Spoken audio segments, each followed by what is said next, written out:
Bora, galera, bem-vindo ao canal. Vamos acompanhar aqui a coletiva, né, do Tite aí, desse vexame aí, dessa primeira derrota do ano aí, primeiro vexame do Flamengo aí diante do Bolívar por 2-1. Tite muito mal, tá bom? Depois eu coloco os comentários pra vocês, tá certo? Vamos ouvir aqui a coletiva do Tite, créditos e direitos autorais na descrição. Se quiser novo por aqui também, se puder deixar o like, tá certo? Inscreve no canal, vai ajudar bastante. O Bolívar está muito bem estruturado, o Bolívar está muito bem treinado, não é? Méritos ao seu técnico, já vem repetidas vezes colocando, ele tem tido um desempenho assim nos outros jogos também, em casa ele faz valer também a qualidade e a altitude, imprimindo um ritmo forte. Então tem méritos também. Quando a gente olha o futebol, a gente olha sob duas perspectivas. A gente olha a nossa perspectiva, mas a gente tem que ter o cuidado de não ser excessivamente egoísta, de olhar para o outro lado, que também tem um bom trabalho, e o Bolívar tem. Acho que estão fazendo uma grande começo de Libertadores, mas nós temos que focar no nós, trabalhar e fazer o nosso, então é isso. Tite, boa noite. Gabriel Reis, Paparazzo Rubro-Negro aqui. Surgiu essa questão toda da ciência, né? Muito está se falando agora, isso é uma novidade para o torcedor, uma novidade para a imprensa também, todas essas informações que chegam de fisiologia e tudo mais. Eu queria te perguntar, não é um tanto exagerado tantos jogadores, como foi dessa vez, não viajarem? E como lidar com isso, com toda essa pressão do Flamengo agora está a 5 pontos do líder no grupo da Libertadores, podendo ser ultrapassado pelo Milionários. Tudo bem, tem 2 jogos em casa, mas um fora, que não sabemos se é em Coquimbo, se é em Santiago. Queria que você avaliasse essa situação e explicasse o porquê de tantos jogadores fora da partida. Primeiro, a ciência ela já está há bastante tempo ali, não é nenhuma novidade. Talvez Mas a ciência no futebol... Não, recentemente começaram a falar aqui no Flamengo muito para poupar tantos jogadores. Eu vou te responder, ela está há bastante tempo, desde o tempo que eu jogava. A quantificação de carga, ela tem, e ela traz no professor de educação física que sabe com a quantificação de carga. Ela traz atletas que têm essa condição e com todo o suporte que tem o Flamengo, e a responsabilidade ela é minha, sim, porque a definição da escalação é minha, mas eu tenho também muita lucidez para saber não estourar um atleta numa sequência de jogos e tu perder na sequência. Aí fica muito fácil dizer assim, o Vina, não dá sequência, né? Machuca logo em seguida. É fácil. Mas olha lá, esse jogador, não dá. A qualidade técnica dele, ele começa a se perder, começa a rapaz, começa a apertar. Isso são todos indícios, para dar 2 indícios de quanto a gente deva ter cuidado. Então, respeito a tua pergunta, mas não é nenhuma novidade ciência no futebol. Ela é só nós procurarmos informações verdadeiras a esse respeito. Risco A, estratégia A, e a opção ela foi em cima disso, e a responsabilidade maior é sim nossa, mas minha do técnico que escala. Sobre o grupo do Flamengo? A busca de recuperação para a classificação.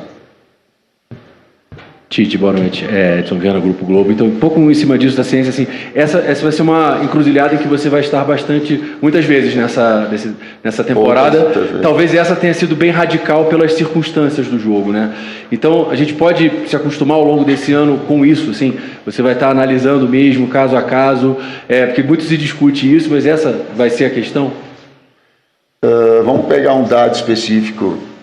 Eu não sei se a gente repetiu a escalação esse ano. Então isso é um indício de que trocas já. O que trouxe agora um número de trocas excessivo foram 2 aspectos.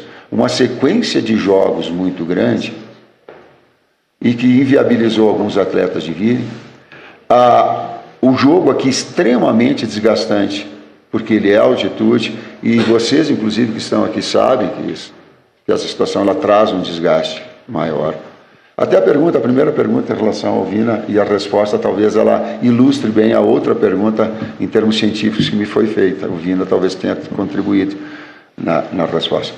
O outro aspecto é que nós temos uma viagem de retorno grande, com jogo domingo às 11 horas da manhã. Então tu olha num planejamento que faz, onde joga, onde viaja, o que recupera para ter o outro jogo. Então a gente olha sobre esse contexto um pouquinho maior.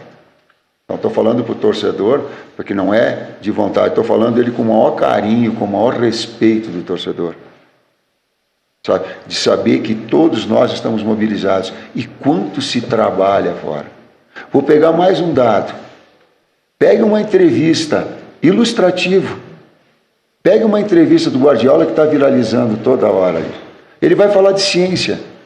Ele vai falar de Haaland, dizendo que ele fica 24 horas trabalhando para que ele tenha uma condição maior, porque ele perdeu tantos dias.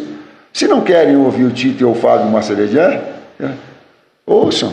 E a gente vai ver que ela não é desculpa, que são fatos verdadeiros que nós temos que avaliar e decidir. E depois, sim, as responsabilidades nossas. Oi, Tite, aqui. David Sharp, do Antenados na Jogada. Oi, Vinha. Lá no Maracanã, depois do jogo contra o Palestino, eu perguntei, você concordou comigo que para jogar na altitude precisava jogar curto, né, valorizando a posse de bola e, vamos dizer, colocando o adversário na roda, não deixando que ele pegasse na bola, tendo mais dificuldade, né?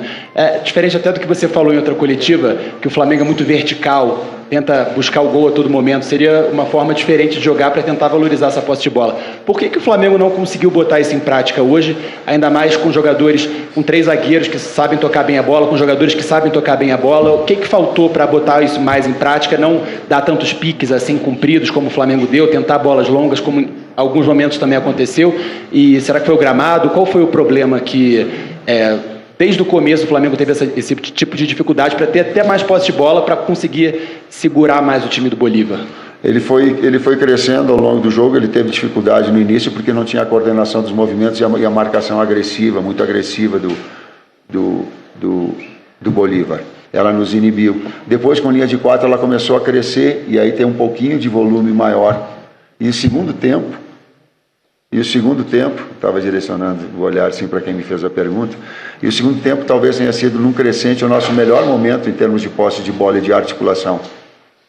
E aí, infelizmente, nós tivemos a infelicidade. Aí criávamos oportunidades, teve a do Bruno, teve a do Gerson, teve a do Lohan. Então, criou oportunidades, aí teve uma condição melhor também, mas ela é uma série de fatores também. Também está modificando a equipe, tu perde, é desumano, ela é inconcebível. Eu também pedi para eles, todos, que eles tivessem bastante posse de bola, bastante entrosamento, que não é uma equipe que vem jogando, que é uma equipe que está rotinada também. Então, eu tenho que ter também essa compreensão, mas muito também em função do ritmo imprimido não como ideia, mas com o ritmo imprimido do Bolívar. Você pediu isso? Para jogar? Sí. Buenas noches, Salma Carrión para la Red 1, Viña.